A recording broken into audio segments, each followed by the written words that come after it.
Hi అండి. అందరికీ నమస్కారం. Welcome to my channel. ఈ వీడియోలో ఏపీ ప్రభుత్వ ఉద్యోగులకు మరియు పెన్షనర్లకు ఉగాది కానుకగా మంచి పీఆర్సీ 2 టీఏలు 30% ఐఆర్ మంజూరు. దీనికి సంబంధించినటువంటి పూర్తి వివరాలు ఈ వీడియోలో తెలుసుకుందాము. వీడియో అయితే ఎక్కడే గాని స్కిప్ చేయకుండా ఎండ్ వరకు చూసేయండి. అప్పుడే ఇన్ఫర్మేషన్ పూర్తిగా అర్థమవుతుంది. అలాగే వీడియో చూస్తున్న ప్రతి ఒక్కరు వీడియోకి లైక్ చేయండి ఫ్రెండ్స్. ఈ వీడియోని తోటి ఉద్యోగ, పెన్షన్ మిత్రులతో అయితే షేర్ చేయండి. కొత్తగా మన ఛానల్ చూస్తున్నవారు ఇంకా ఎవరైనా సబ్స్క్రైబ్ చేసుకోకుంటే వెంటనే మన ఛానల్‌ని సబ్స్క్రైబ్ చేసుకోండి. దీని ద్వారా నేను చేసే లేటెస్ట్ వీడియోస్ అన్నీ మీ వరకు రీచ్ అవుతాయి. ఇక ఆలస్యం చేయకుండా వివరాల్లోకైతే వెళ్ళిపోదాము. ఫ్రెండ్స్ ఇక విషయానికొచ్చినట్టయితే ఆంధ్రప్రదేశ్ రాష్ట్ర చరిత్రలో ఎన్నడూ చూడని విధంగా ప్రభుత్వ ఉద్యోగులు మరియు పెన్షనర్లకు సంబంధించి బకాయిలు దాదాపు 40,000 కోట్లకు చేరుకోవడం అత్యంత ఆందోళనకర పరిణామంగా అయితే మారింది. ఇంత పెద్ద మొత్తం ఒకేసారి పెండింగ్‌లో ఉండటం అంటే రాష్ట్ర ఆర్థిక నిర్వహణలో తీవ్రమైన లోపాలున్నాయనే అభిప్రాయం ఉద్యోగ వర్గాల్లో బలంగా వ్యక్తమవుతోంది. గత ప్రభుత్వాల కాలంలో కూడా ఆర్థిక ఒత్తిడులు ఉన్నప్పటికీ ఈ స్థాయిలో బకాయిలు పేరుకొనిపోయి ఉన్న ఉదాహరణ లేదు అని ఉద్యోగ సంఘాలు గుర్తు చేస్తూ ఉన్నాయి. మరి ఇది కేవలం సంఖ్యల సమస్య మాత్రమే కాదు. ప్రభుత్వంపై ఉన్న విశ్వాసానికి కూడా పెద్ద దెబ్బగా వారు భావిస్తూ ఉన్నారు. లక్షలాది మంది కుటుంబాలు తమ నెలవారీ ఖర్చులను ఈ బకాయిలపై ఆధారపడి ప్లాన్ చేసుకున్నాయి.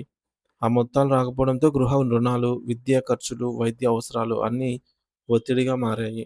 ఉద్యోగులు ఉత్సాహంగా, నిబద్ధతతో పనిచేస్తేనే పాలన సమర్థవంతంగా సాగుతుంది. కానీ ఆర్థిక అసంతృప్తి వారి పనితీరుపై ప్రభావం చూపుతోందనైతే పలువురు విశ్లేషకులు చెప్తున్నారు.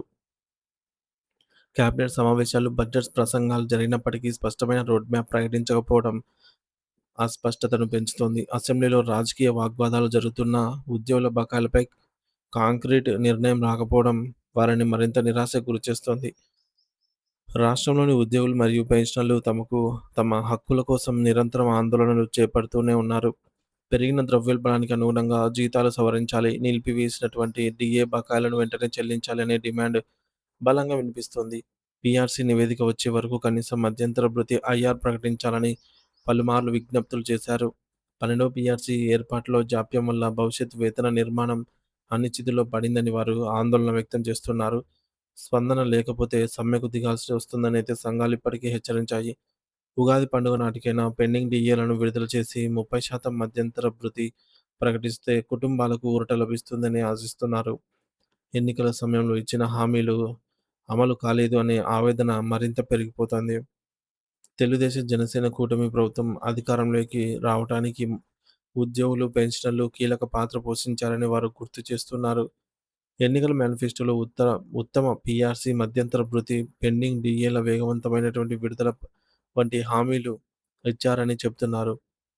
ముఖ్యమంత్రి నారా చంద్రబాబు నాయుడు గారు, ఉప ముఖ్యమంత్రి పవన్ కళ్యాణ్ గారు, మంత్రి నారా లోకేష్ ఎన్నికలకు ముందు ఉద్యోగ సంఘాలతో సమావేశమై సమస్యలు పరిష్కరిస్తామని హామీ ఇచ్చారని గుర్తు చేస్తున్నారు.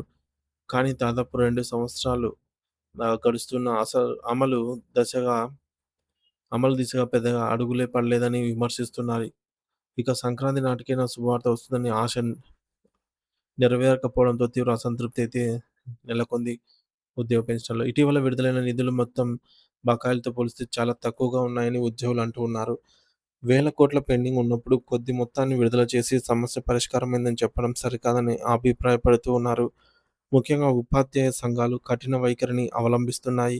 వేతన సవరణలో ఆలస్యం కొనసాగితే పాఠశాలలను మూసివేసి ఆందోళనలు తీవ్రతరం చేస్తామని హెచ్చరిస్తున్నారు.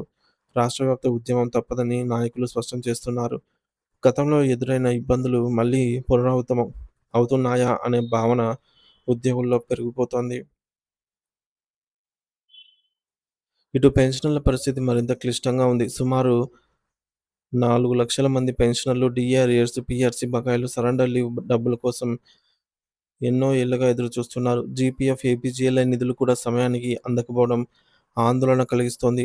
కమ్యూటేషన్, గ్రాట్యుటీ లాంటి ప్రయోజనాలు ఆలస్యం అవ్వడం వల్ల చాలామంది అప్పులు తీసుకోవాల్సి వస్తుంది. మెడికల్ రియంబర్స్‌మెంట్ బిల్లులు పెండింగ్‌లో ఉండటం వృద్ధులకు పెద్ద భారంగా మారింది. సీపీఎస్ అంశంలో స్పష్టత ఇవ్వాలని, బకాయిల చెల్లింపులపై శ్వేతపత్రం విడుదల చేయాలని సంఘాలు డిమాండ్ చేస్తూ ఉన్నాయి.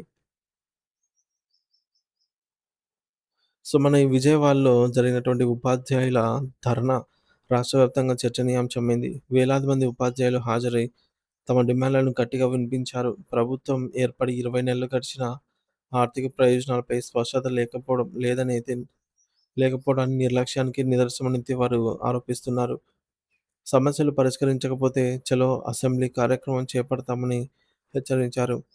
ఓటు శక్తిని గుర్తు చేస్తూ భవిష్యత్ ఎన్నికల్లో తగిన నిర్ణయం తీసుకుంటామని కూడా తెలిపారు. ఏపీ ఎస్టీయూ ఆధ్వర్యంలో జరిగినటువంటి ఈ నిరసనలో రాష్ట్ర నాయకులు ప్రభుత్వ వైఖరిని తీవ్రంగా అయితే విమర్శించారు. ఇకపోతే ఎంటీఎస్ కాంట్రాక్టు ఉపాధ్యాయులకు సమయానికి ఎంటీఎస్ అంటే కాంట్రాక్ట్ ఉపాధ్యాయులకండి. వీరికి వేతనాలు సమయానికి చెల్లించకపోవడంతో అన్యాయమని పేర్కొన్నారు. జాతీయ స్థాయి నేతలు సంఘీభావం తెలపడం ఉద్యమ తీవ్రతను తెలియజేస్తోంది. 12 పీఆర్సీ నియామకం, 30% ఐఆర్ ప్రకటన, పెండింగ్ డీఏల విడుదల, సీపీఎస్ రద్దు, పాత పెన్షన్ విధానం పునరుద్ధరణ వంటి డిమాండ్లు స్పష్టంగా ఉంచారు. సుమారు 35-40 వేల కోట్ల బకాయిలకు టైమ్‌లైన్ ప్రకటించాలని కోరుతున్నారు. ఉద్యోగుల ఆరోగ్య భద్రతపై కూడా ఆందోళన వ్యక్తమవుతోంది. ఈహెచ్ఎస్ పథకాన్ని అన్ని ఆసుపత్రులలో సమర్థవంతంగా అమలు చేయాలనైతే కోరుతున్నారు.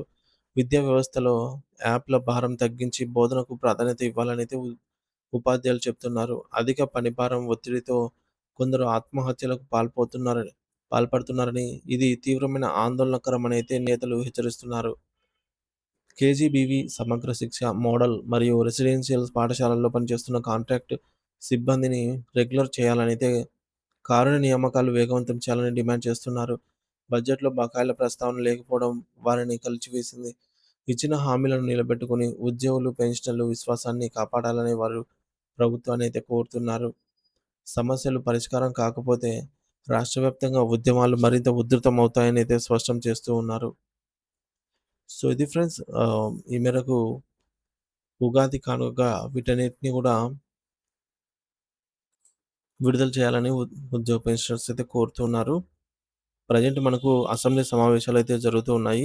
ఈ అసెంబ్లీ సమావేశాల్లో 2 డీఏలైనా కనీసం వచ్చేలాగా పీఆర్సీ కమిషన్‌ను నియమించి 30%తో ఐఆర్ ప్రకటన చెయ్యాలి అని జెప్పేసి కోరుతున్నారు. సీపీఎస్ రద్దు.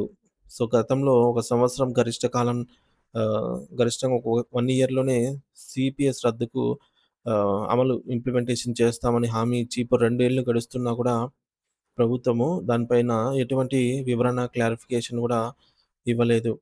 సో, ఇవన్నీ గూడా మేనిఫెస్టోలో పెట్టినవే. ఆహ్, బహిరంగంగా చంద్రబాబు నాయుడు గారు మరియు ఉప ముఖ్యమంత్రి పవన్ కళ్యాణ్ గారు బహిరంగంగా ఇచ్చిన హామీలే. మరి వీటిని ఎలా విస్మరిస్తారు? ఆహ్, చరిత్రలో ఎన్నడూ లేని విధంగా 40,000 కోట్ల బకాయిలు ఆహ్, పేరుకుపోయి ఉన్నాయి ఇప్పుడు ఆంధ్రప్రదేశ్ రాష్ట్రంలో అని జెప్పేసి కూడా ఈ సందర్భంగా అయితే వారు తెలియజేశారు.